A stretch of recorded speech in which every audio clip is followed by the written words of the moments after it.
آج 13 فروری کو پوری دنیا میں ریڈیو ڈے کے طور پر منایا جا رہا ہے۔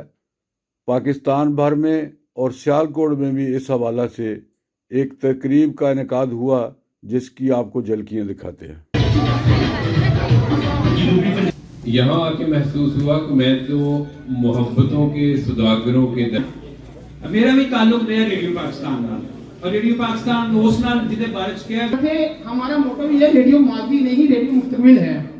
جب میں نے ریڈیو جوائن کیا ہماری آواز کی دنیا کے اور بہت سارے یہاں پہ احترام الحق خانوی ان کی تلاوت اور ہمارے قرآن حکیم اور ہمارے ہے وہ کم سنا جا رہا ہے۔ مجموعہ کا کچھ یہ ظاہر کر رہا ہے کہ وہی ہے کہ میرے پروگرام میں ایک سیگمنٹ ہوا کرتا ہے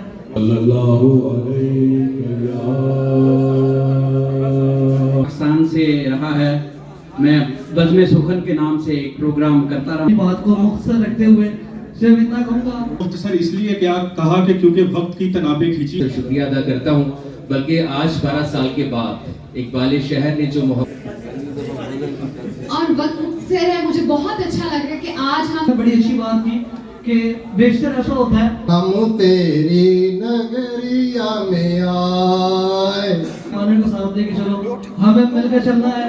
بہت سارا ذکر ہو چکا ہے ریڈیو کے حوالے سے، میرا تعلق بھی ریڈیو پاکستان سے۔ WUNO ہر 3 سال کے بعد اپنی سالگرہ کے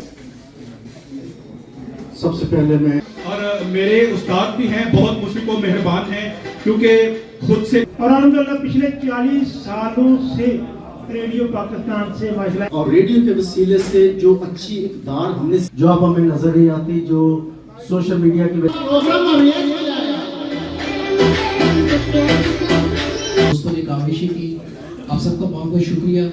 اور اس دور نے بھیجے ہیں اور ان کے ساتھ ایک اور انشاءاللہ پرائم ایف ایم اس کی طرف کام کرے گا۔ اور میں چاہتا ہوں کہ بھائی ایس عبدالغفور کیسر آپ جو اول سے پہلے بھی اول تھا اور جو آخر کے بعد بھی آخر ہے، عطا کرنے والے نے جو میزبان ہیں، ہم مہمان ہیں، انہیں یوں ہی کیا اور اپنے تمام ادارے جو عالمی ریڈیو کانفرنس ہو رہی ہے۔ السلام علیکم پاکستان، تقریباً پورے پاکستان